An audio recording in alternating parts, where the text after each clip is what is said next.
బంధువులు నా కుటుంబంలో లేదంటే నాకు తెలిసిన 10 మందిని పెట్టుకుని నిర్మాణం జరపడం నాకు ఇస్తుంది. మీలో నుంచి ఒకడు నాయకుడు రావాలి. నిజంగా కుటుంబం అంతా సేవ చేయాలంటే వెనకుండి చేయొచ్చు, చాలా సేవలు చేయొచ్చు. అందరూ చట్టసభలోకి రావాల్సిన అవసరం లేదు. దాని బదులు చాలా మంది కొత్త వాళ్ళు రావచ్చు.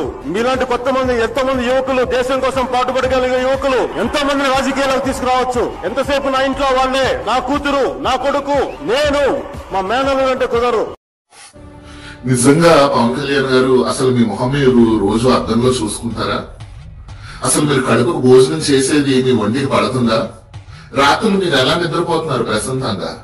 ఈ అబద్ధాలు చెప్పి రాష్ట్ర ప్రజల్ని ఇంత మోసం చేసి చంద్రబాబు నాయుడిని సీఎం చేయడం కోసం, మీరు ఎమ్మెల్యే అవటం కోసం, మీరు కేంద్రంలో మీ పలుకుబడి కోసం, మీ అన్నయ్యని ఎమ్మెల్సీ చేసుకోవడం కోసం, మీ అధికార అహంకారం ప్రజలకు చూపించడం కోసం ఇంత మోసమా? ఇన్ని అబద్ధాలా? నిజంగా ఒక నిజాయితీ గల రాజకీయ నాయకుడు మీరు అయ్యుంటే రాష్ట్ర ప్రజలకు మంచి జరగాలి, ఆంధ్రప్రదేశ్ బాగుపడాలి అనే ఏ కోసాన 1% అన్నా మీ మనసులో ఉంటుంటే పవన్ కళ్యాణ్ గారు ఇన్ని మాటలు మీరు మార్చరు, ఇన్ని అబద్ధాలు మీరు చెప్పరు. కేవలం మీ స్వార్థం.